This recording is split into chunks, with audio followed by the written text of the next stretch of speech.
right, y'all. I'm back with another banger for y'all young boys today, man, and amen. And I'm back with another special reaction video for y'all young boys today, man. Sorry, y'all. Today, I'm back with a special reaction video, and we're reacting to some very peak cinema. If you are not already locked in, it's called Invincible Season 4 trailer by Invincible and Skybound.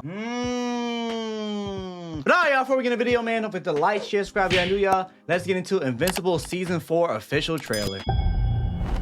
Mark, take a night off. We don't get to take a night off. If I'd actually killed Angstrom the first time, so many people would still be alive. I'll do anything to stop that from happening again. It's not who you are, Mark. But trauma like that. Mark gotta stop being so hard on himself, at least with the Angstrom Levi situation. Like, you couldn't have known that he was gonna be insane the very first time. Like, you can't, like, in hindsight, it's 2020, you know what I'm saying? Of course, you're gonna be like, dang, I should have sat there and ended him way back then. And the second time you ran into him when he tried to sit there and kill Oliver, his mother, of course, like you pounded his face into the dang gravel. Like, you turned his whole face into tomato paste, man. Like, there was nothing more you could have did, but I ain't gonna lie, like, Mark, for every time Mark has bashed someone's head into the ground, like with Conquest and Levi, he hasn't finished the job, but like, he tries. Like, it's not like you saying you should have, like, what you should have did, hit him harder. Like, they face was literally nothing in the ground. You know, but so maybe that's like the whole theme of this season. He's gonna have to be having that like guilty conscience over his head and his decisions, which is fine. We'll see how he acts on it. Breaks people. Things are changing, Mark, and not for the better. Oh, God. We'll figure this out, okay? We need to show the world that even after everything that happened, the Guardians are still here, fighting to keep everyone safe. Come on! From what might be coming our way. I'm sorry, Mark. We need your help. How do you feel about war? I ain't gonna lie, Alan's my favorite character of this whole like series right now. Like, I feel like he's the only guy that's consistently strong, but with like a consistent good moral compass. Like, even Mark, he gets beat up too much for me to like have him as my favorite character, man. Like, he be trying his very hardest, and I can respect that, but at a certain point, bro, like, I feel like you lose, like, so much to, like, random street bums that just turn into omnipotent beings out of nowhere. But at least with Alan, I feel like he's only really lost to, like, really competent monsters or something like that. Like, for example, he only lost to freaking Viltrumites.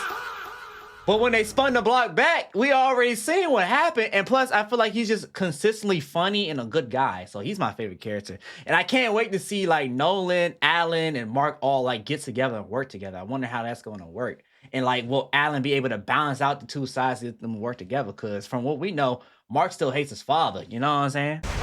The Viltrumites will always be a threat to Earth. But each day, we add more allies.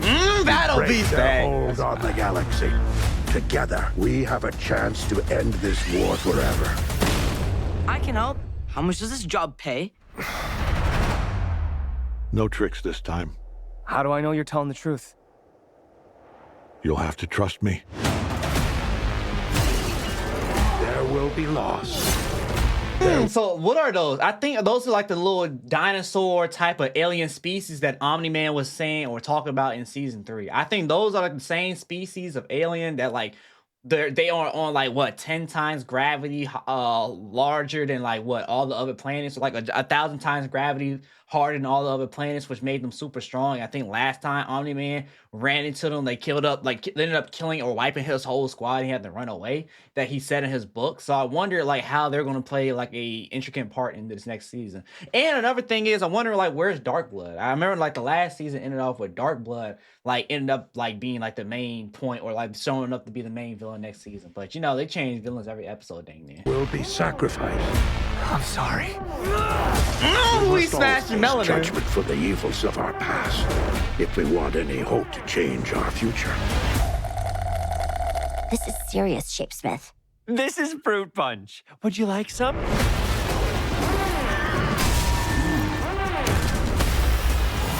Oh, Is there he everyone is. ready?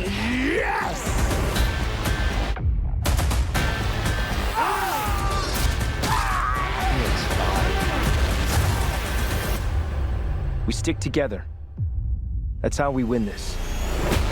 That's fine.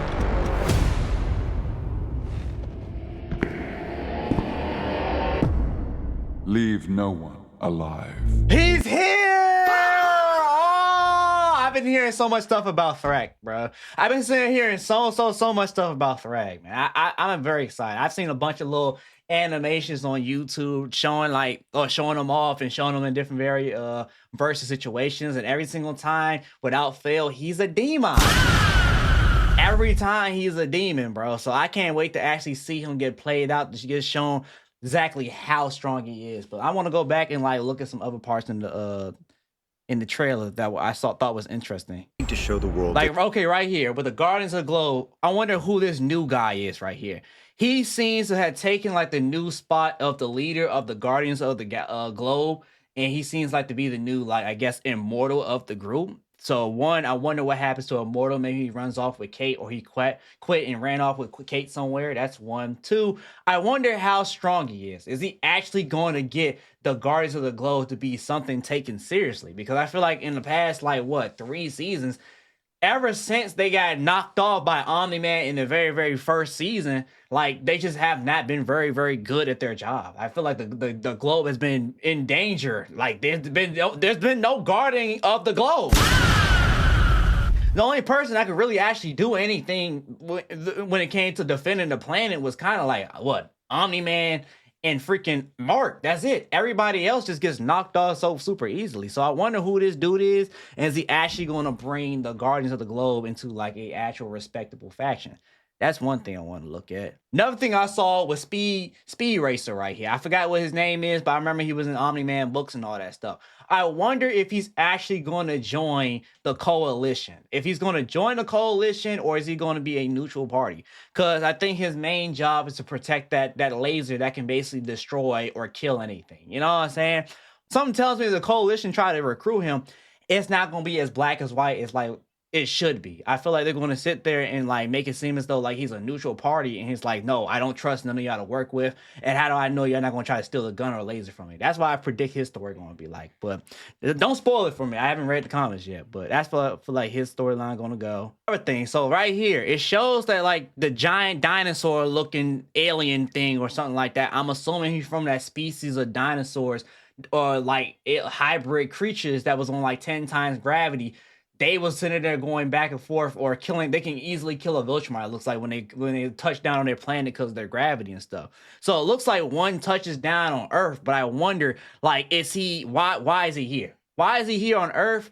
Who is he after? Is he after Viltrumites? Is he after Mark? What is he after? What is his purpose in this story? And I know that they're going to eventually at some point try to use those creatures. They don't seem like they're actually willing to work with anybody, because in another scene we seen Alan getting torn up or getting torn to shreds. Right here we see Alan getting torn to shreds, unless I'm being insensitive and they're two entirely different species. But I don't know, something tells me that they're kind of similar, at least in some regard. I don't know, maybe they are similar, or maybe they're not, are not related. Let me know what y'all think in the comments about that. Another thing I wanted to point out is my dog Battle Beast. I'm loving that they bring in Battle Beast back, and he's about to go back and inflict some CTE type of damage, man. I'm really excited to see what Battle Beast and how his story arc goes, man, because I heard that he becomes an important very important part of the story and stuff like that. So I can't wait to see what he does, and I'm very curious. I wonder why he's wearing a mask. I thought he could breathe out of space, because what we saw was he was fighting a Viltrumite out of space last season. He was going back and forth with the Viltrumite, and he got a jetpack on. So we know he can't fly, and we know he can't beat out of space, but he's taking on Viltrumites in deep space. So this whole time he was putting himself in a disadvantaged situation, but still winning the gulag. That just shows how much of a problem this character is, and I can't wait to see him. And one more thing I want to point out too about the trailer was Oliver, man. He looks like a lot older, and maybe he's going to take a lot more responsibilities in this series. And even his skin color, it looks like over time his skin color is becoming less and less purple, unless they're putting something over his skin. I can't tell, but he looks like he's still pinkish, but it looks like he actually, you know, like maturing, and maybe as he get older, looks more Viltrumite than like Thraxon. That's what it's looking like to me. It looks like over time he becoming more Viltrumite. So I wonder how his role or how he's going to develop in this season, because the biggest thing that we learned from last season is that Mark, he's saying, I'm not playing around with these villains no more. I'm not playing around with these villains no more. I need to sit there and start killing these villains because I feel this guilt for letting Angstrom Levi go and basically like destroy the planet, because last time I failed to kill him. So I wonder if Oliver is going to be that voice of reason, or is he going to be like, hey, I'm with the smoke too. Let's go ahead and kill everybody. You know what I'm saying? But so far, it's so many things to unpack in this trailer that I probably missed. Like, there's Dark Blood. I can't wait to see what they do with that. I heard that, like, that's a whole arc that's never been revealed before in the actual book series. Like, it's like a whole new concept or a whole new thing they're going with. So I can't wait to see what they're doing with that and try to see, like, who they intend of actually possessing or going after in that. And I think that's going to be exciting, too. But, hey, let me know if there's anything I missed in the trailer that y'all want to bring up in the comment section. But I think that's an absolute banger right there that they're doing with this, man. But all right, y'all, hope y'all enjoyed the video, man. Don't forget to like, share, subscribe, and y'all new, y'all. I'm out, y'all. Peace.